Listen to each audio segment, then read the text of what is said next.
Congress, BRS, బీజేపీలకు చెందిన senior నాయకులు తమ అభ్యర్థుల కోసం క్యాంపులను ఏర్పాటు చేశాయి. ఒక్కొక్క నాయకుడికి ఒక్కో మున్సిపాలిటీని అప్పగించాయి పార్టీల అధిష్టానాలు. ఇంతో వారంతా రంగంలోకి దిగి క్షేత్రస్థాయిలో ఏర్పాట్లను పర్యవేక్షిస్తున్నారు. అభ్యర్థులతో క్షణక్షణం టచ్లో ఉంటూ దిశానిర్దేశం చేస్తున్నారు. 16వ తేదీ వరకు తమతోనే టచ్లో ఉండాలని చెబుతున్నారు. ఎప్పటికప్పుడు పరిస్థితులను సమీక్షిస్తున్నారు. ఎదుటి పార్టీల వ్యూహాలను గమనిస్తున్నారు.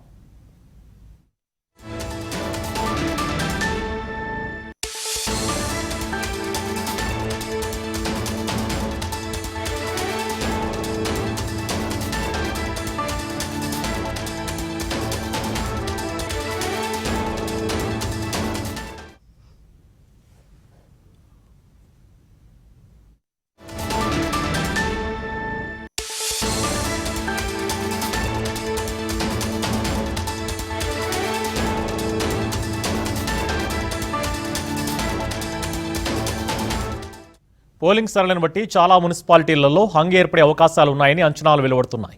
దీంతో మేయర్, చైర్మన్ పీఠానికి దగ్గరగా ఉండే పార్టీ మిగతా పార్టీల అభ్యర్థులపై ఫోకస్ చేయవచ్చని భావిస్తున్నారు. ఈ క్రమంలోని అన్ని పార్టీలు ముందు జాగ్రత్త చర్యలు చేపట్టాయి.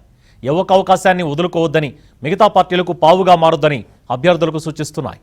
పార్టీ లైన్ను క్రాస్ చేయవద్దని హైకమాండ్ చెప్పినట్లే నడుచుకోవాలని అభ్యర్థులకు చెబుతున్నారు నాయకులు.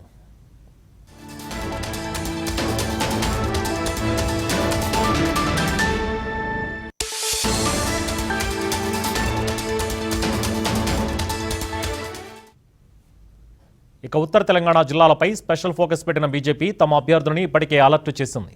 నిర్మల్ జిల్లాలోని మున్సిపాలిటీలలో బీజేపీ నుంచి పోటీ చేసిన అభ్యర్థులని ఆ పార్టీ నాయకులకు క్యాంపులకు తరలిస్తున్నారు.